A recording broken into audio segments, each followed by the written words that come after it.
Wait a second. Let's rewatch that because that looked strange. Okay. No, no, no, Gaijin. Nope. Just big nope. Shells don't fly through rocks, even in Soviet Russia. They just don't do that. And while you're fixing the game, hopefully, how about improving the gameplay experience as well? Because that's not fun.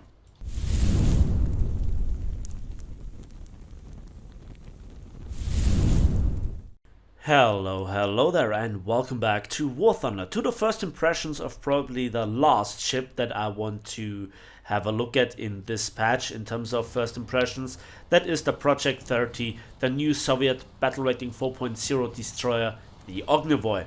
And I personally really think that this ship is fun, for me personally.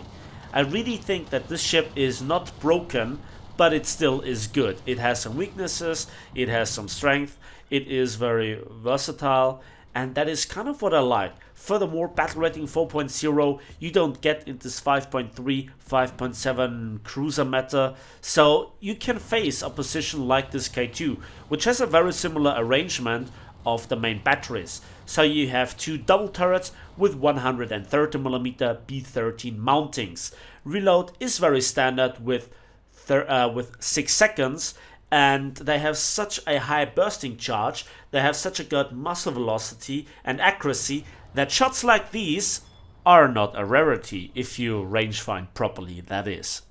So the main batteries, they are more on the Alpha Strike side, they are more comparable, if you will, as a low tier version of the German Narvik destroyer, but they lack a little bit the DPM. You have a reload of 6 seconds compared to the Americans with 4 seconds, or the Germans with their 128mm of 3.6 seconds. So there is a noticeable difference.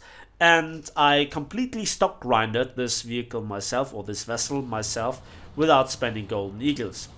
And it was really noticeable that the requirements for those low battle rating destroyers are okayish, with per module 1500, 1700, 1600 and 2400 research points per tier respectively.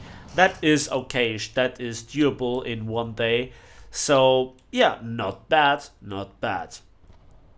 Again, let's talk about the ammunition. You have your stock HE shell, 3.6 kilograms of TNT bursting charge, 870 meters per second muzzle velocity, great accuracy, great muzzle velocity retention, if you will, or retaining the speed.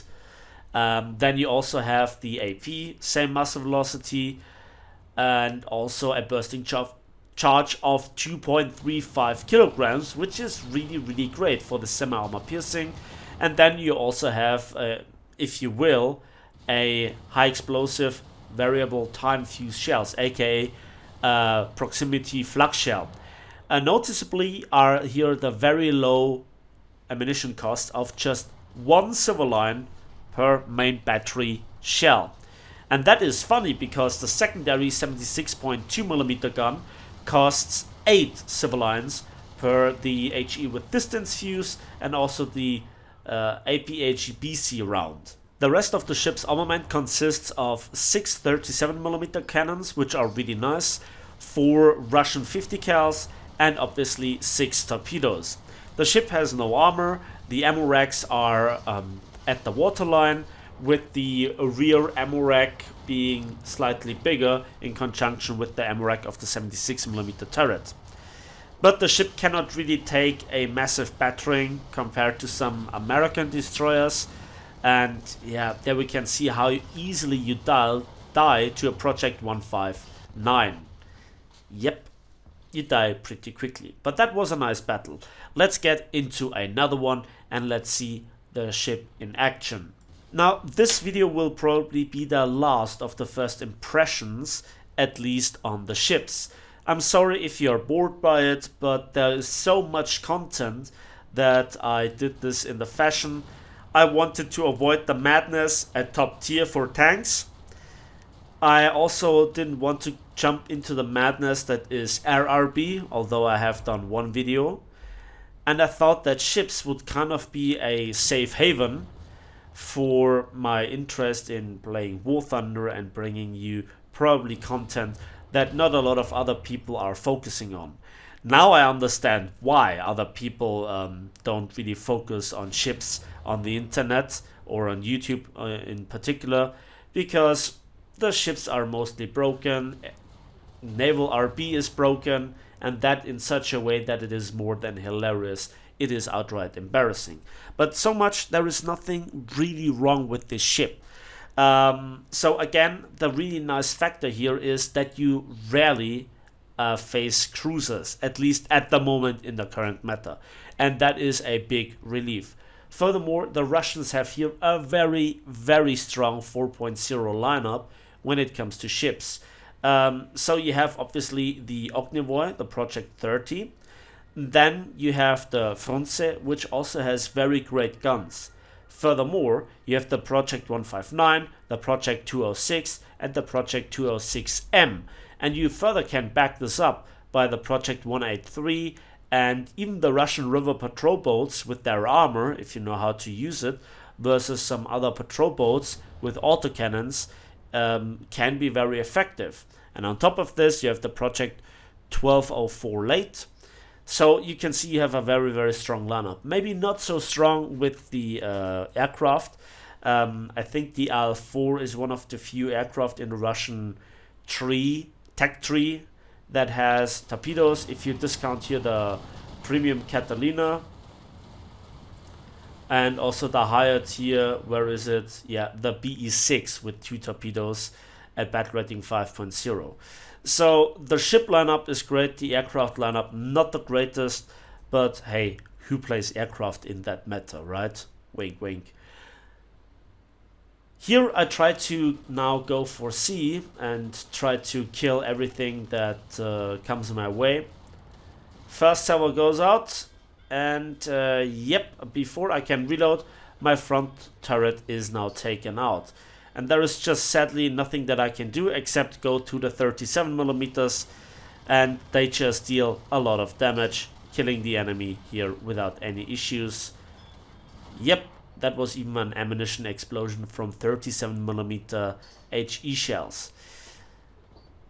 If you lose your front turret or the back turret, that is just a real downgrade to the overall firepower that you have. Again, advantages and disadvantages of double turrets, and here I should have taken the 37mm to gun those down, but yeah, in the heat of the action, now I switched to the 37mm and we had immediate success. Again, switching here through the ammunition, switching here through the weaponry is always nice. Again, I think the combination of 37mm and the main batteries in conjunction with the torpedoes for close quarters is really, really nice. One final word to the torpedoes. This is one of the rare cases where you really should think about using the torpedo mode, because the stock torpedoes are extremely fast with 94 kilometers per hour, but a travel distance of only 4 kilometers. But with the torpedo mode, the torpedoes are significantly noticeably slower, but not really that slow, with 63 kilometers per hour, but a range of 10 kilometers. So I have now destroyed quite a few of the opposition, and I have now a problem to get out of this spot again. Let me now quickly talk about the thing on Reddit where somebody made a post about me bailing out when being torpedoed by a BTD-1.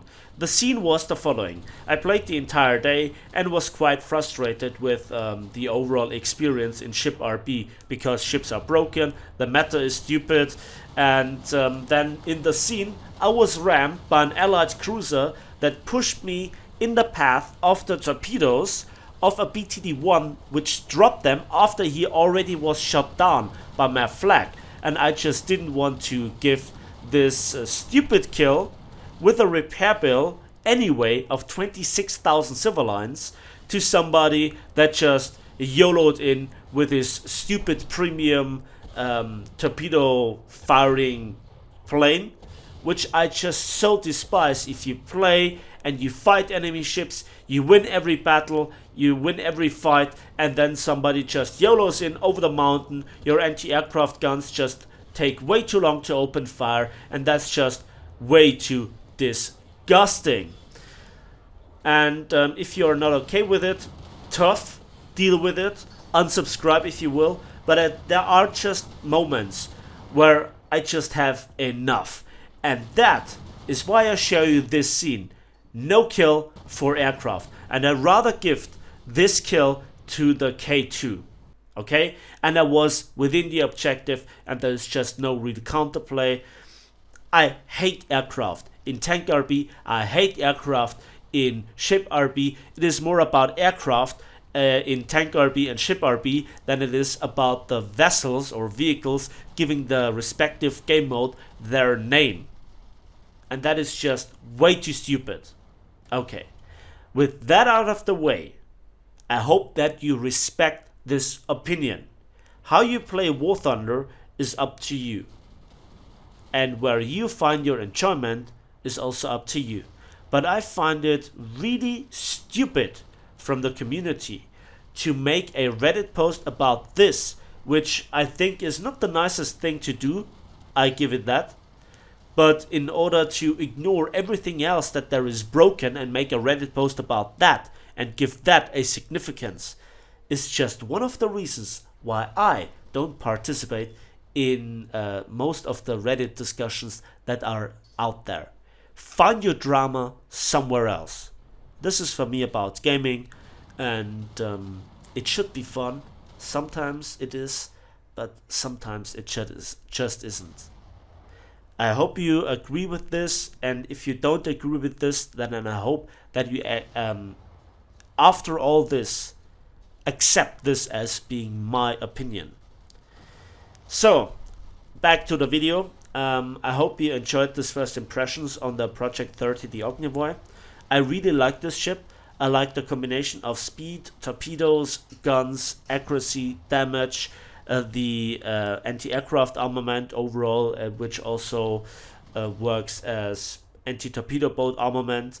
I think also when not fighting cruisers, this is alright. This is also something that I played for myself completely alone. I spaded it completely myself, and yeah, it was doable, okay? I think this is in one of the few sweet spots in ship RP. Finally, that's it for me today, so thanks for watching, thanks for listening, I hope you enjoyed the video. Please give it a like if you did, subscribe if you want to see more, and we'll see each other in the skies, on the battlefields and on the waves of War Thunder.